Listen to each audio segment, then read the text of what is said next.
selamat pagi. So kita akan masuk pada bab seterusnya, iaitu hubungan etnik di Malaysia. Pada asasnya hubungan antar kaum adalah baik. Walau bagaimanapun ada kalanya hubungan kaum boleh menjadi tegang, seperti 13 Mei dan Taman Medan. Pada tahun 2000, faktor menyumbang pada masalah ni adalah dasar persyaratan perintah, politik perkauman, perbezaan fahaman dan orientasi politik, perbezaan agama, sistem kepercayaan dan kebudayaan, penggunaan akhbar-akhbar yang berbeza, sistem persekolahan yang beraneka ragam dan sikap prasangka. Perpaduan dan integrasi secara umumnya merujuk kepada proses penggabungkan bahagian-bahagian menjadi satu unit. Perpaduan merujuk kepada hubungan luaran, proses penyatuan sepelbagai kumpulan etnik, latar belakang sosial serta budaya yang berlainan ke dalam satu entiti fizikal. Dilaksanakan melalui struktur dan peraturan yang diperkenalkan supaya setiap anggota masyarakat dapat membentuk satu identiti dan nilai bersama serta memiliki perasaan cinta dan sayangkan tanah air. Integrasi berlaku dalam konteks yang lebih luas dan lebih kukuh adalah hasil daripada hubungan dalaman gaul. Okey, proses menyatuan kumpulan pelbagai latar belakang dalam satu entiti yang dapat mengikuti norma dan nilai kepentingan yang seragam. Elemen penting dan integrasi adalah perasaan sense of belonging yang dimiliki oleh setiap individu yang akhirnya akan mewujudkan ikatan dalaman yang kukuh. Tahap hubungan antara kaum secara umum, tinggal bersama, stage of coexistence, kekerapan luar, kontak luar, stage of frequent external context, kerap mana mereka bertemu untuk suatu keperluan dan kepentingan tertentu seperti berniaga dan mendapatkan barang keperluan asas sebagai kehidupan seharian. Tahap kompromi, stage of compromise, tahap perpaduan, stage of unity, dan tahap integrasi, stage of integration. Proses integrasi mengikut level rendah dan tinggi. Yang pertama segregation, yang kedua accommodation, yang ketiga acculturation, asimilasi budaya, asimilasi structure, asimilasi dan amalgamasi. Okey. Hubungan etnik boleh dilihat dan diukur dari segi tahap kedekatan atau darjah kehampiran. Di peringkat awal hubungan antara etnik pada biasanya bermula dengan satu bentuk hubungan berasingan, terpisah, segregasi, hingga setelah kepada satu tahap hubungan yang berbentuk kukuh dan sebati, amalgamasi. Di peringkat akhir, tahap segregasi adalah merujuk kepada proses atau suasana pengasingan juga pemisahan antara satu kumpulan etnik dengan kumpulan etnik yang lain dalam sesebuah negara. Pemisahan berlaku dalam beberapa keadaan, antaranya dari segi kawasan tempat tinggal, sistem persekolahan, pengangkutan kemudahan awam. Segregasi wujud sama ada didasari oleh undang-undang atau sebaliknya, seperti dasar apartheid di Afrika adalah sesuatu jenis segregasi yang didasari oleh undang-undang. Akomodasi adalah proses menyebabkan setiap kumpulan etnik menyedari dan menghormati dan nilai kumpulan etnik lain, tetapi di masa sama mempertahankan budaya hidup masing-masing, pluralisme. Formula di mana A, B dan C adalah merujuk kepada budaya. So A plus B plus C sama juga A plus B plus C. Tidak ada apa yang berubah. Proses akomodasi berlaku apabila sekelompok yang berkonflik bersetuju untuk menghentikan atau mengelakkan konflik dengan mengadakan interaksi secara aman, damai, sama ada untuk sementara atau kekal. Suasana kompromi ini seharusnya membolehkan kelompok-kelompok yang terlibat meneruskan identiti dan serta sikap mereka yang berasingan. Diamalkan secara meluas di Malaysia kerana setiap kumpulan etnik bebas mengamalkan budaya mereka dalam keadaan harmoni, penggunaan pelbagai bahasa, pengamalan agama, kepercayaan secara bebas dan bagi setiap kelompok-kelompok etnik. Penyelesaian amat penting bagi satu dasar untuk menyelesaikan masalah dalam hubungan etnik. Kejayaan atau keberkesanannya penyelesaian satu dasar itu amat bergantung pada sikap golongan pemerintah dan kelompok-kelompok etnik berkenaan. A plus B plus C sama juga A plus B plus C.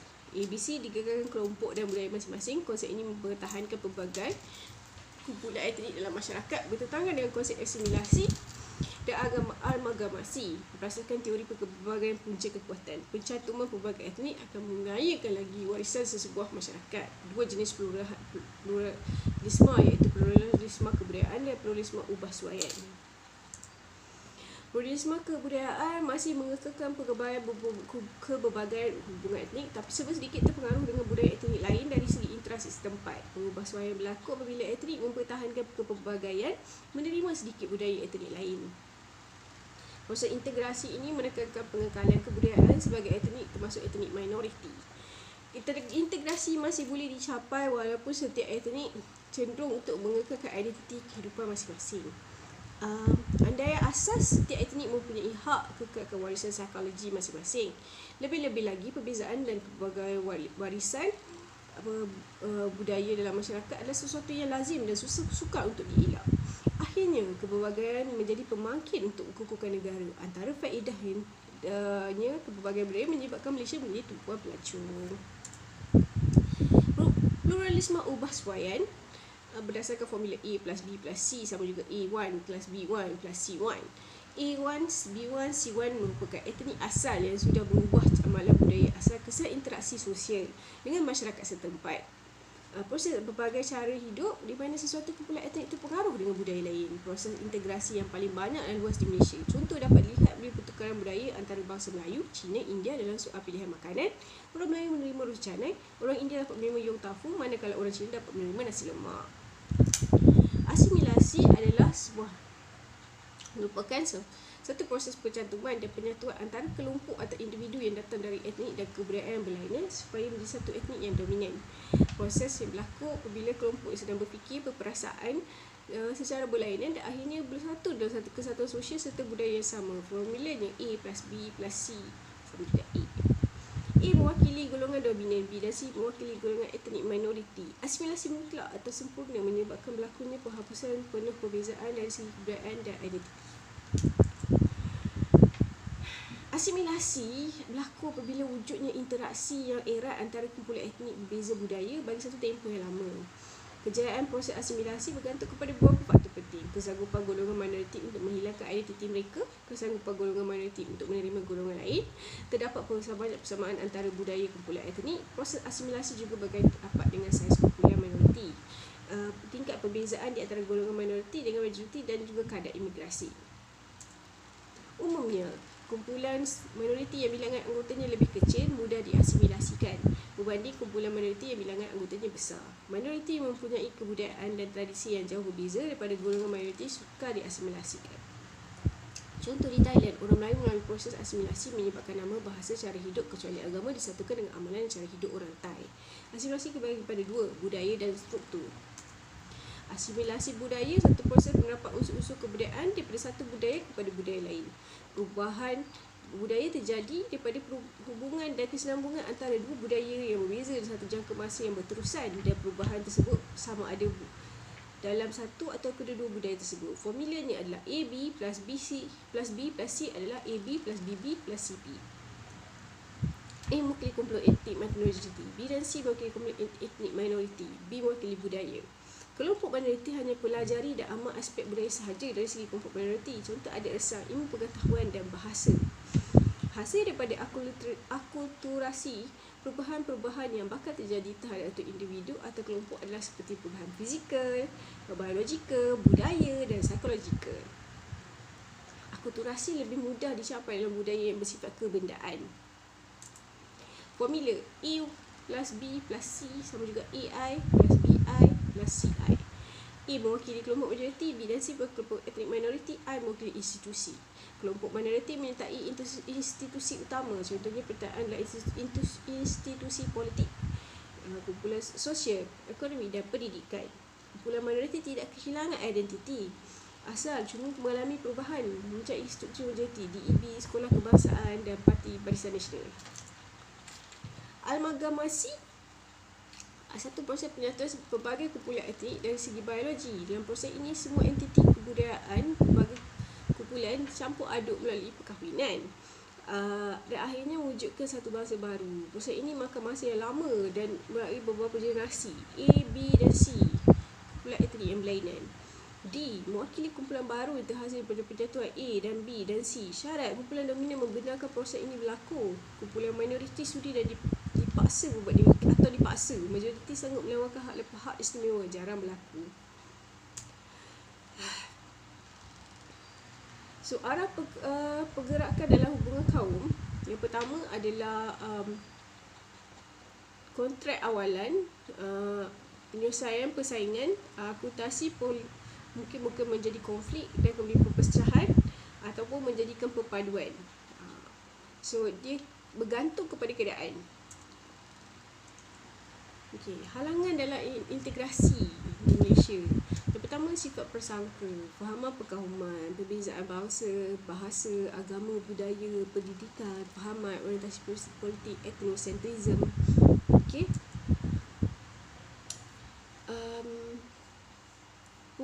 Mewujudkan perpaduan, cara-cara untuk memilih bahasa. Yang pertama, mestilah mewujudkan perpaduan, kehilangan budaya dan identiti kaum. Cabaran mewujudkan identiti nasional, kekuatan dan jati diri, agihan kekayaan yang adil. Kaedah menyatupadukan masyarakat Malaysia, strategi perundangan, iaitu penguatkuasaan undang-undang berperanan mencegah seperti Akta Keselamatan dan Negeri dan Akta Hasutan.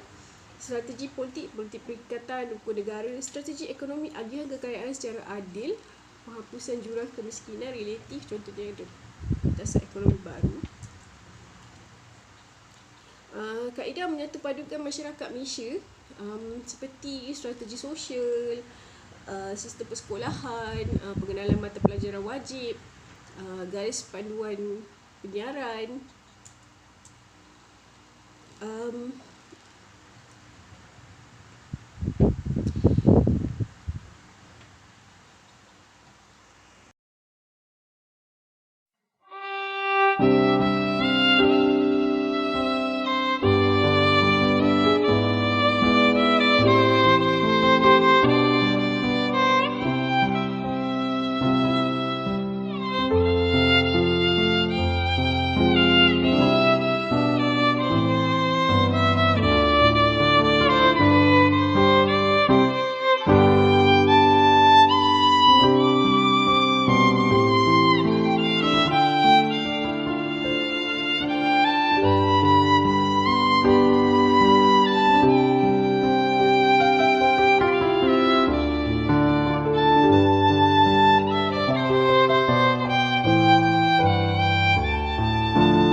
Sebenarnya idea pembahagian era ini berkait dengan pengalaman sejarah Malaysia selepas Perang Dunia Kedua. Kerana Perang Dunia Kedua adalah satu kejadian yang melibatkan keganasan. Perang adalah keganasan yang halal. Tindakan seperti Obama itu keganasan yang haram. Jadi kerajaan berperang, maka keganasan halal berlaku. Tetapi di hujung peperangan Dunia Kedua ada berlaku konflik kaum yang tidak dimasukkan dalam buku sejarah, tetapi ada, khususnya antara Melayu dan Cina. Jadi saya anggap era tersebut dan kemudiannya berlaku darurat sehingga tahun 57. Jadi darurat, merdeka semasa darurat sampai tahun 60, lepas merdeka baru darurat ditamatkan. Dan 9 tahun kemudian berlaku 13 Mei. Maka era konflik itu berterusan kerana dalam waktu darurat kelakuan atau pembunuhan dan juga keganasan berlaku. Tentera British, askar Melayu, polis, parti komunis. Jadi senario dalam masyarakat Malaysia dipenuhi oleh keganasan, peristiwa berdarah sehingga 69. Itu yang saya anggap sebagai era konflik. Tapi selepas itu kita dapati kestabilan itu pada akhir era konflik itu terdapat semacam satu kestabilan. Tetapi 1969 itu yang menyebabkan kestabilan itu tergugat. Jadi kalau kita tengok daripada 45, 57 kepada 69, ini era yang saya anggap stabil, tegang tapi stabil, masih belum selesai.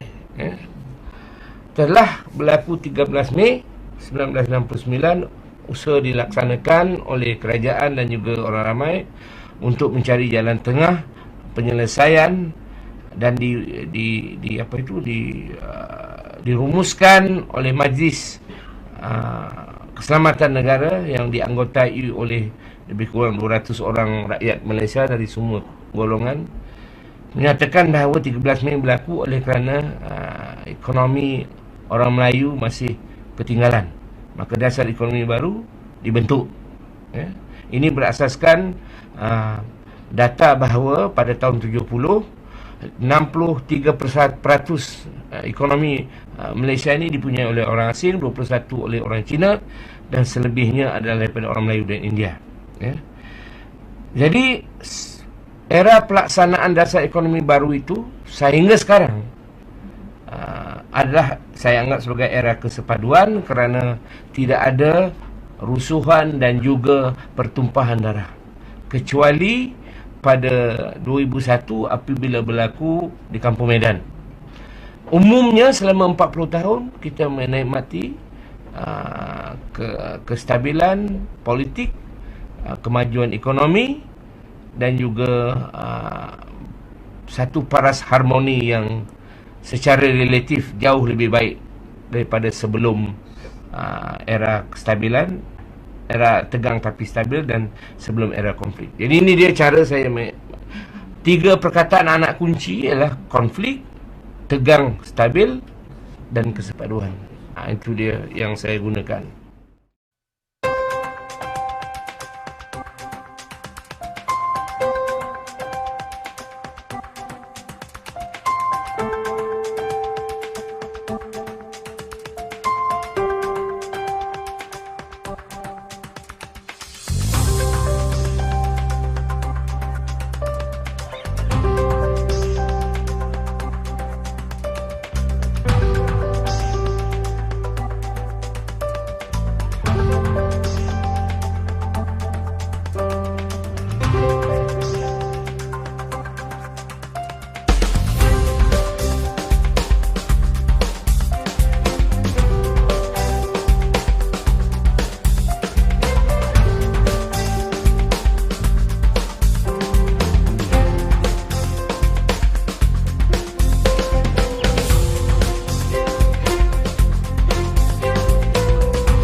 integrasi ni adalah suatu benda yang penting kerana dia adalah sesuatu yang akan menjamin keamanan negara.